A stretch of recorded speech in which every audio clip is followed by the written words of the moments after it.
Welcome to the Inspired Living with Autoimmunity podcast, the podcast for high achievers who want to stay sharp, focused, and full of energy despite their diagnosis. With your host, National Board Certified Functional Medicine Health Coach, Julie Michelson, where Julie helps you take your power back from autoimmunity. And now here's your host, Julie Michelson.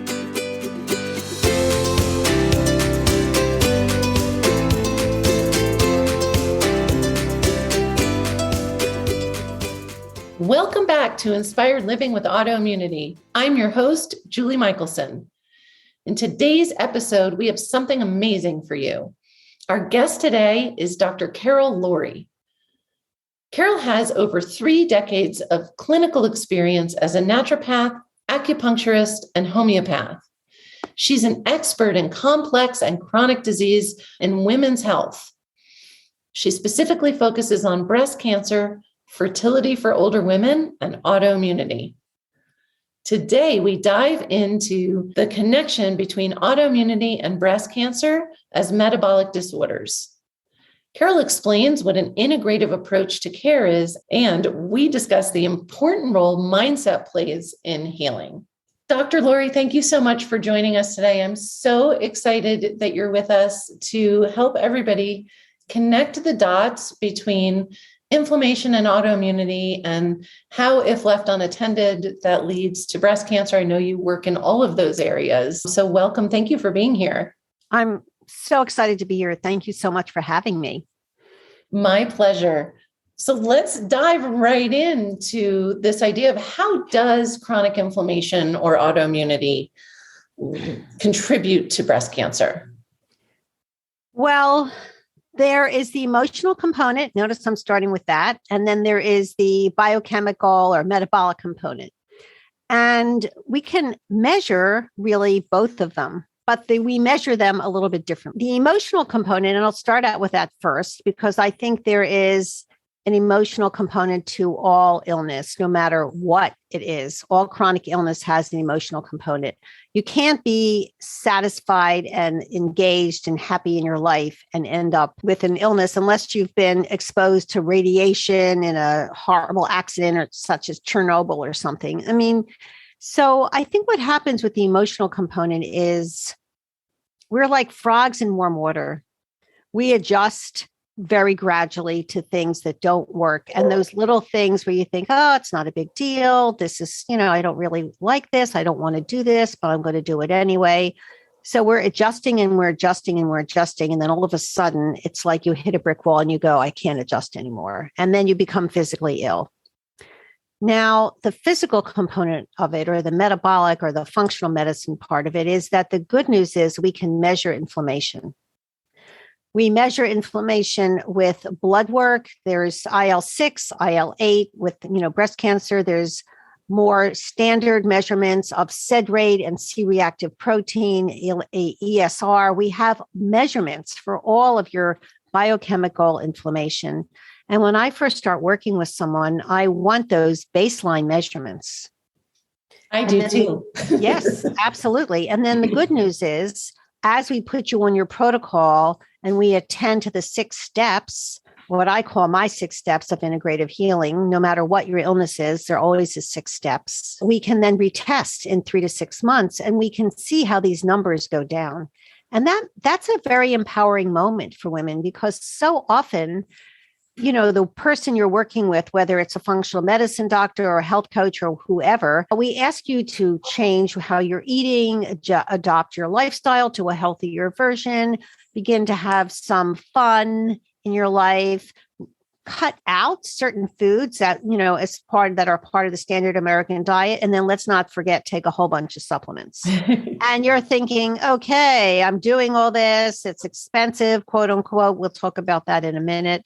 And is it really working? And then you do this blood work and you see like, oh my goodness, my C-reactive protein was elevated. And now it's like within normal limits. And my ESR was high and now it's down. And, my IL-6, which are contributing cytokines towards inflammatory markers of inflammation, specifically with breast cancer, that's down. So that is direct feedback that 1 + 1 equals you're physically better.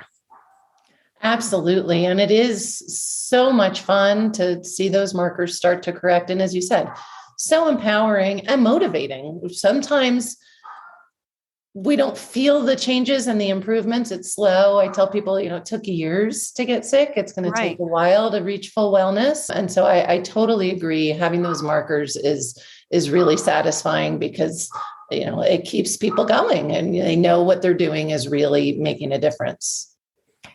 Absolutely. And also you feel better. Yeah. If those markers are down, and then you take yourself out of the warm water and stop adjusting as the frogs do and start really being honest. It's a multi-step process about what needs to change in your life. You are going to start feeling better. And there's just no way you can't. And if you're not feeling better, then we need to do another deep dive into what's underneath more, not just the markers, but what's underneath more emotionally, or maybe there's a toxic environment or mold in your home that you're being exposed to, or you're in a relationship that's not healthy. I mean, we need to do a deeper dive.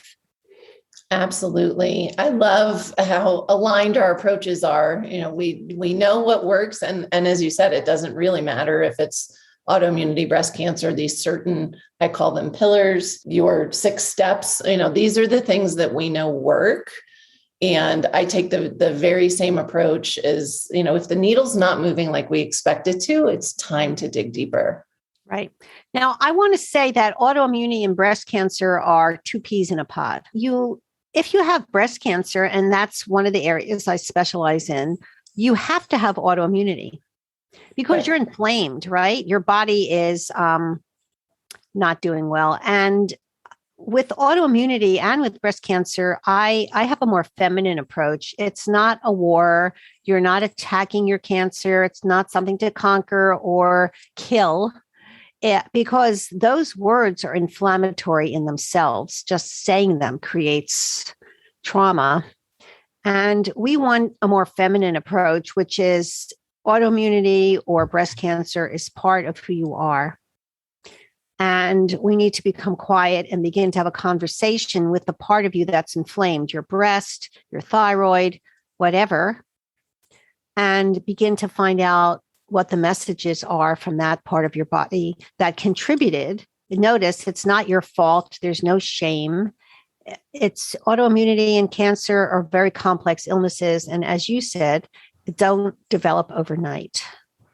And there are multiple factors that have created this moment where you get diagnosed.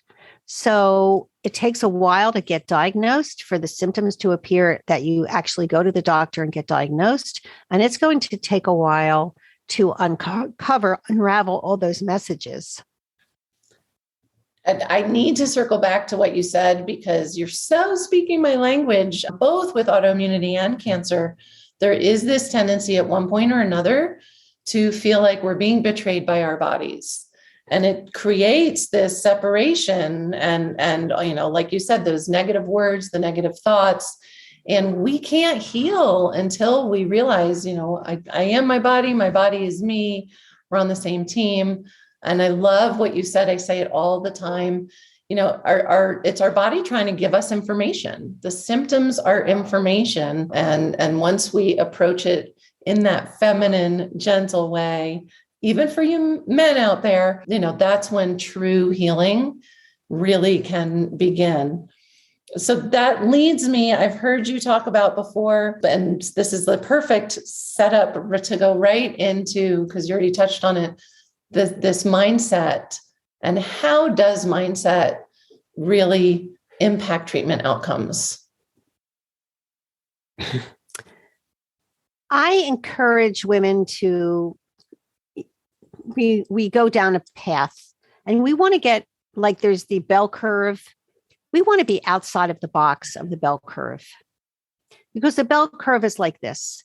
And the studies and the treatments and the results are all within the bell curve.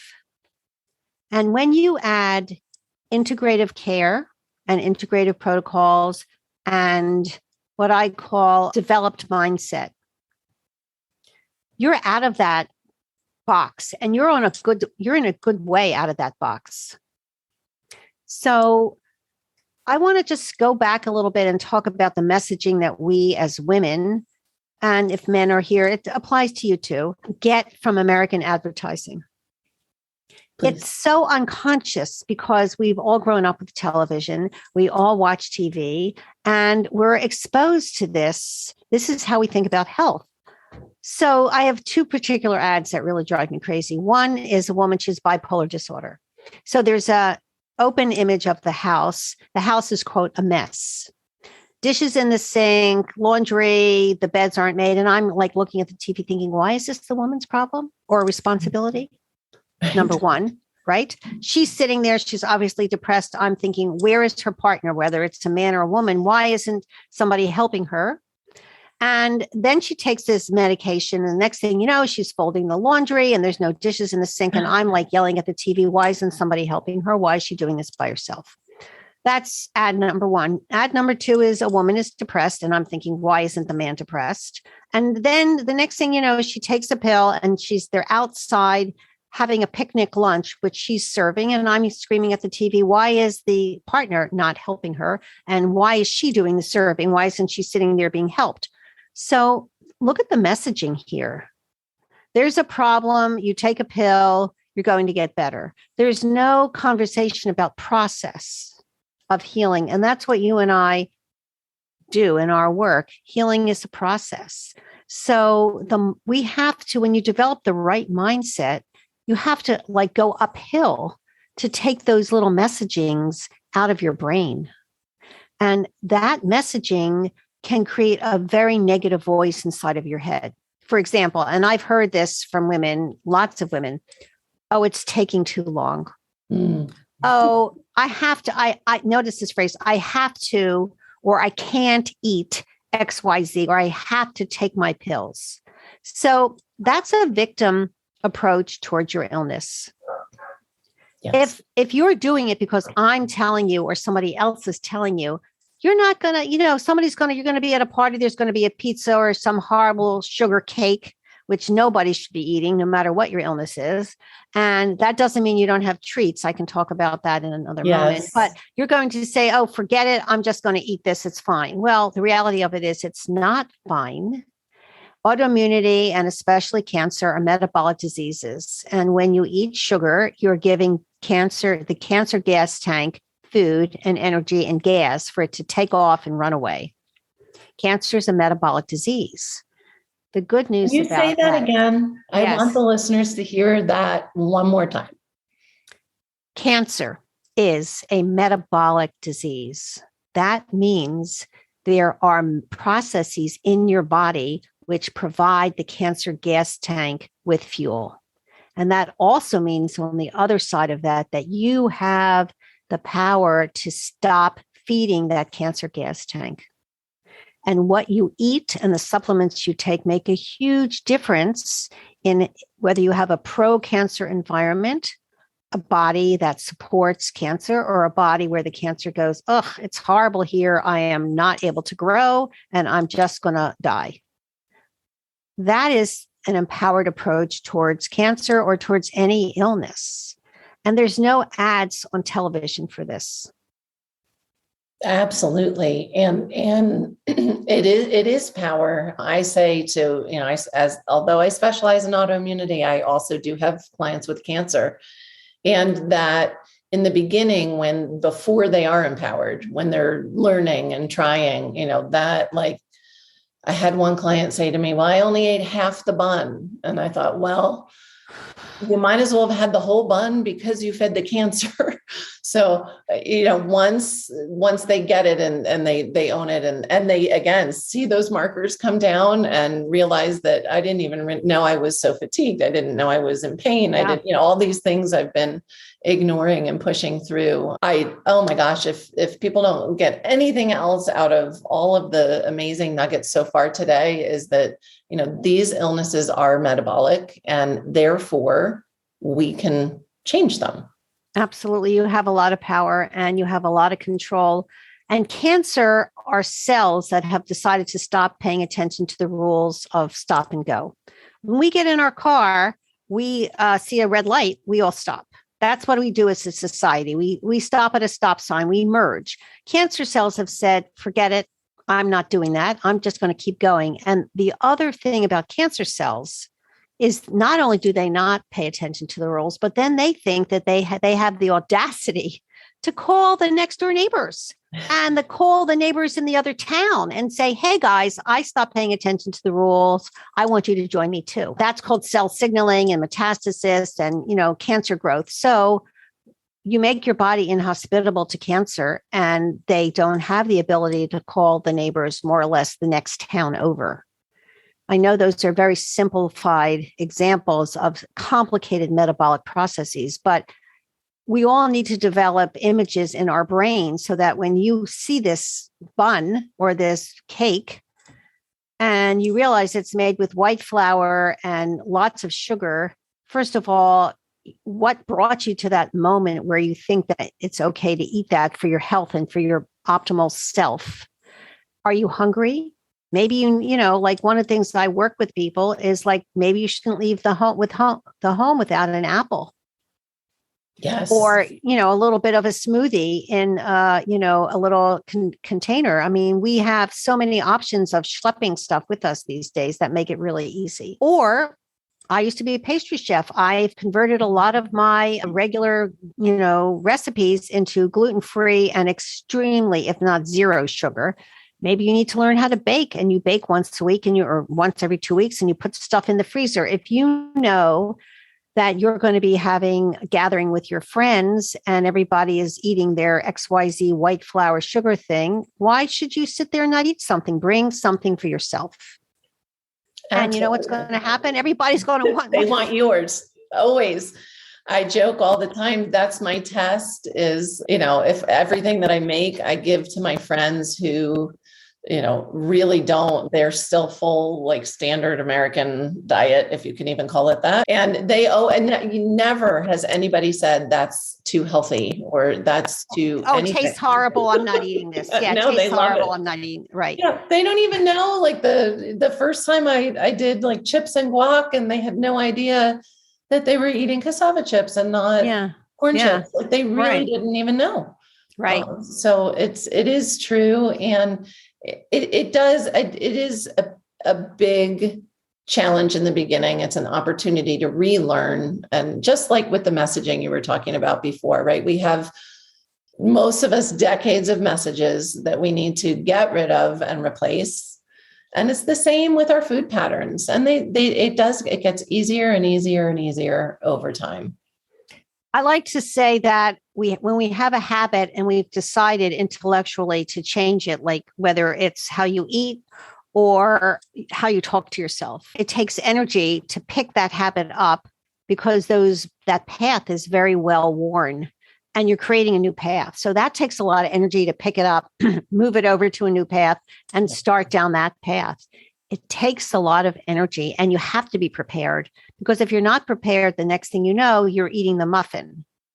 But if you are prepared, you make your own guac and you bring your cassava chips and you just put that there. And then you ask what other food there's going to be. And if there isn't anything else for you to eat, you bring something for yourself. I'm not into deprivation. Deprivation is not a nice life. I want everyone to have a life full of joy and abundance and love and fun. Well, those are important healing factors. They are. So, yes. They are. Nobody is going to do well if they feel deprived and angry and resentful. Absolutely. And it's always short term. Deprivation never lasts either. Those changes. Hopefully. That's that old, quote unquote diet mindset. And that's the difference between diet and lifestyle. Really, in a nutshell. It is. I want you to explain to our listeners, you and I could talk for hours and hours and we have similar language and, we know what we're saying. Can you touch on the difference between a straight conventional approach versus an integrative approach? What do you mean when you say an integrative approach? Well, I love that you asked the question. Thank you so much. I am an integrative practitioner, which means I believe in taking the best of both worlds. And as an integrative practitioner, my recommendations are science-based. It's not like, I think I'll do a little of this and I'll throw in some of that. Everything is referenced. When I created my Path of Breast Cancer and my Empowered Against Recurrence course, there's over 400 references from PubMed in there. So I appreciate the world of medical oncology. How I was introduced to breast cancer is a dear friend of mine was diagnosed. And until then, as a naturopath, I had studied at the National College of Naturopathic Medicine. And as a licensed acupuncturist, I knew about cancer. It was, a disease, but it wasn't up close and personal to me until I went through 18 months of treatment with my dear friend. Every oncology visit at UCSF, every infusion, every radiation, and she had to have her uterus removed because she had a negative response to tamoxifen, which happens. And I really saw what was working in the medical oncology field and what was lacking. And here's my first introduction, which is really true. We go up to UCSF Infusion Center for our very first infusion. We walk in and we get her checked in. And they go, well, you look a little thin. Would you like some Ensure? Now, the number one ingredient of Ensure is glucose. And you have to understand she's about to get chemotherapy to kill cancer, but they want to give her sugar to feed the cancer. It gets worse. 2 hours later, oh, would you like a lollipop? Here is some Gatorade. And, oh, you're finished. Would you like a cupcake or a cookie? So 4 times during the infusion, she's offered sugar. And I'm like, these people don't have a clue. So I talk to the head of oncology. I send over all this research about the Warburg effect and talking, which is a German scientist in 1918 won the Nobel Medicine Peace Prize for this. I keep saying Nobel Medicine Prize. And he discovered that cancer, given a choice between oxygen and glucose for its gas tank, will choose glucose, even though it gets much less ATP or gas or energy. And the pathway of which it needs to go to get that is more difficult. That's anaerobic glycolysis. So that was the beginning. Was all the way in 1918. 1918. Wow. Yeah. Wow. But that was lost. Unfortunately, that research was lost for several years, many years. It's just had a recurrence, I'd say, in the last 15 years or so. It's just, cancer is a metabolic disease. So I think that we need to take the best of both worlds. The other thing that I began to do with my friend is use my skill set as a naturopath and a homeopath and acupuncturist. And we're at her checkup before her next infusion. And the doctor looked at her blood work and looked up and said, I don't know what you're doing, but I want all my patients to be doing that too. She wasn't anemic. Her white cell count was that of a healthy person. And he said, really, this is pretty amazing because at this point, your white cell count should be down and you should be heading towards anemia. And she looked great and she had a very positive attitude. So this continued through her 8 rounds of chemotherapy and then into radiation. And it's 15 years later and she's still cancer-free, which is a big deal because between up to the 13% of women will possibly have a recurrence within 5 years after their original diagnosis. And we can get those statistics better. Recurrence does not have to be a random thing. It's not like a luck of the draw. You can really work to reduce your risk. And now, am I saying it's 100% and I guarantee you'll never have a recurrence? Anybody who says that, you should run in the opposite direction. Sure. But I'm saying that we can get the statistics better for you. And also, we can have that you're doing everything possible to keep your statistics and to keep your risk low. And that really helps you. That's empowered. That makes you feel less anxious because I asked my community of over 10,000 women, what's your prime concern since your diagnosis? And 80% said, I don't want it to come back. And it's keeping me up at night. I'm wondering, is it going to come back today? What else is there? Is there something else I can do? And the answer is there's a lot you can do. Just like with your autoimmunity, you don't have to be a victim to that, right? Absolutely. And I always say integrative functional medicine, it's not an either or, it's an and approach. Mm-hmm, mm-hmm. There is amazing treatment protocols in Western medicine. And if you're addressing all of the other lifestyle areas, I always say, people reach out to me and say, well, I want to get off my meds. I've heard your story. I know you got off 10 prescriptions. I want to do the same. And I always say, don't you want to feel your best? Like, well, shouldn't that be the goal?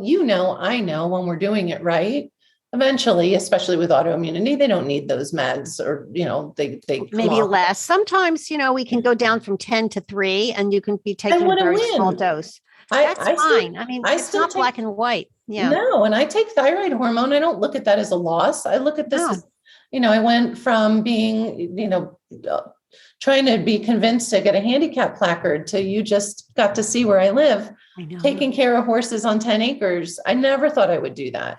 And you're right. If I was still on 3 of those prescriptions, if they were working, and that's the thing, they will work so much better if we're supporting, getting to that root cause and really allowing healing to happen. It is, amazing. So I thank you for taking the time to share that story. And we almost all of us enter this world through a personal story. And so, your friend is so lucky to have you. And kudos to the oncologist, because I all too often hear doctors see these amazing, inexplicable changes, or, somebody's labs look way better than they should. And too often they don't ask, what are you doing? Everyone should be doing. So good for that doc for. Well, I made sure that doctor knew what we were doing too. Believe me. Hi, here's what we're doing. So, it was a best of both worlds moment. She was interested and I made sure that she knew. So it was, the door was open. Yeah. Opportunity was there. So I know you have a gift for our listeners today. And so I'd love you to talk a little bit about it. And I'm sure it'll lead you into, why nutrition is so important. So tell them about it. Well, I have 2 gifts. If you have autoimmunity or if you have breast cancer, and I have these ebooks where I've done an enormous amount of research. And of course they're beautiful because it has to be beautiful for you to enjoy it. If you go to my website, Carol Lourie, and my last name is spelled LOURIE.com. There's a download section and you scroll down. There's healing nutrition for breast cancer and there's healing nutrition to live your best life, or some similar title to that.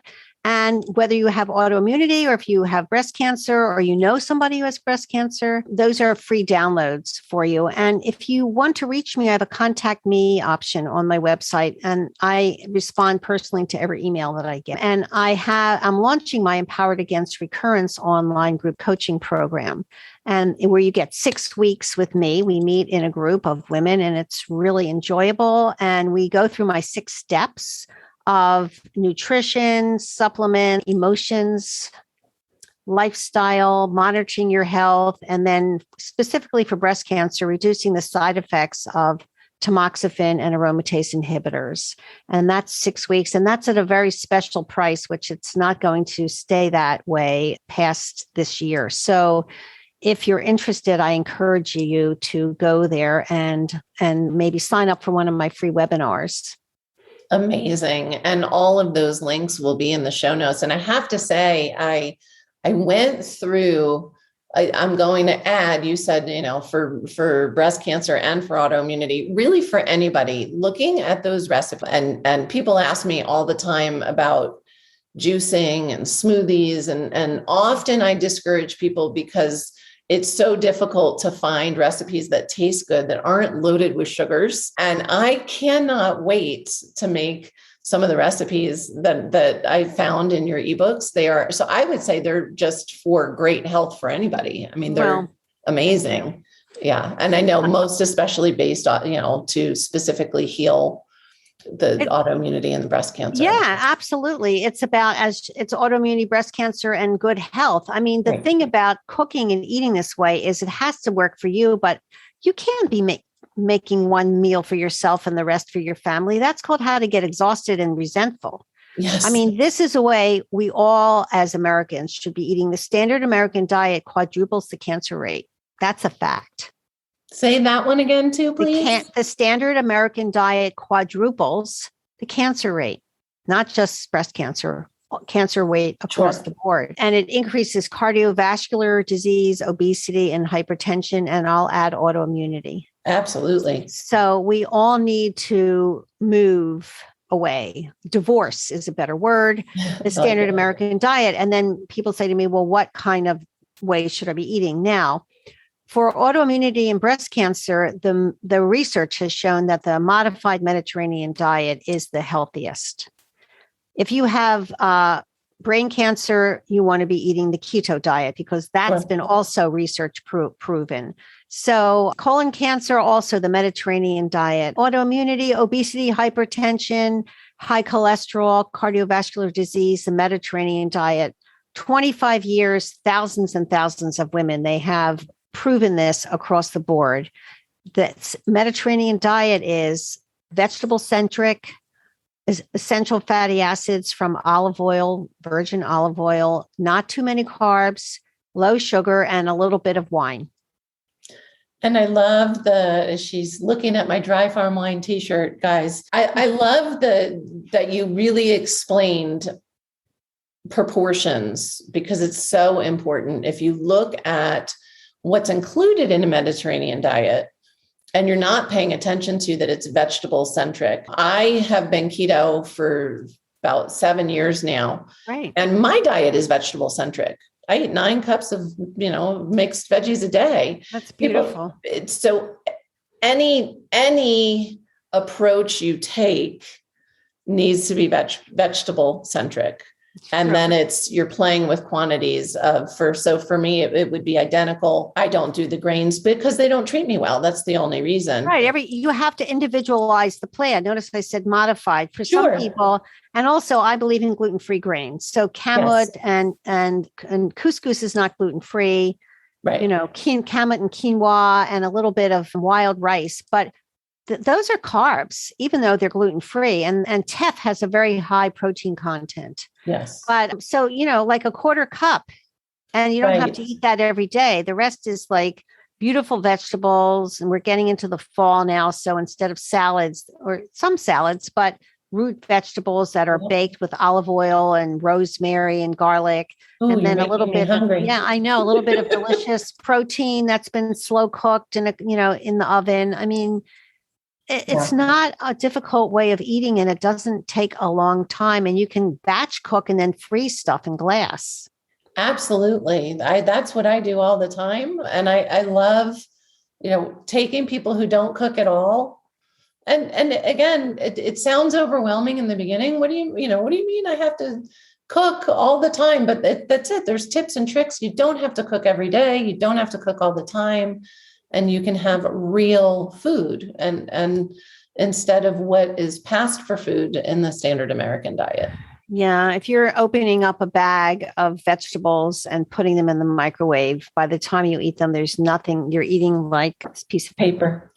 Paper. Yes, absolutely. Well, we could talk about this forever.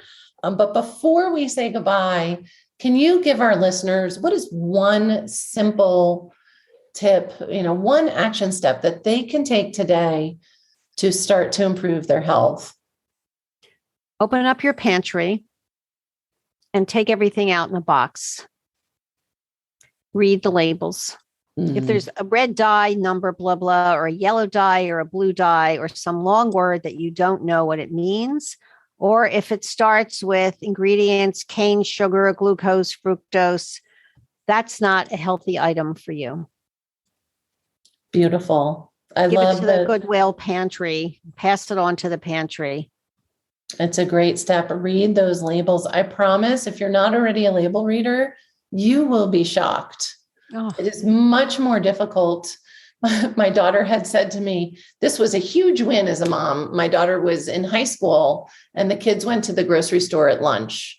Oh. And she called me. She said, thanks for ruining my life. I found, something I really wanted to eat. And then I read the label and there was no way I was putting that in my mouth. I was so proud. So for everybody listening, thank you so much. We'll have the website and all your links in the show notes. Guys, take advantage of these gifts. They are amazing. These recipes are incredible. And it is beautiful. You're right. It is very beautiful. So for everyone listening, remember, you can get the show notes by visiting inspiredliving.show. I hope you had a great time and enjoyed this episode as much as I did. I'll see you all next week. Thank you for listening to Julie Michelson's Inspired Living with Autoimmunity. Did you enjoy this episode? Please like, share, and subscribe wherever you listen to podcasts. If you'd like to get a transcript of this and every other episode, just head on over to inspiredliving.show or click on the link in this episode's description. There, you can also find everything we discussed in this episode, including links and information about our guest. You can even send in your questions to be answered by Julie in a future episode. That's inspiredliving.show. Until next time, this is Julie Michelson's Inspired Living with Autoimmunity podcast, helping you take your power back.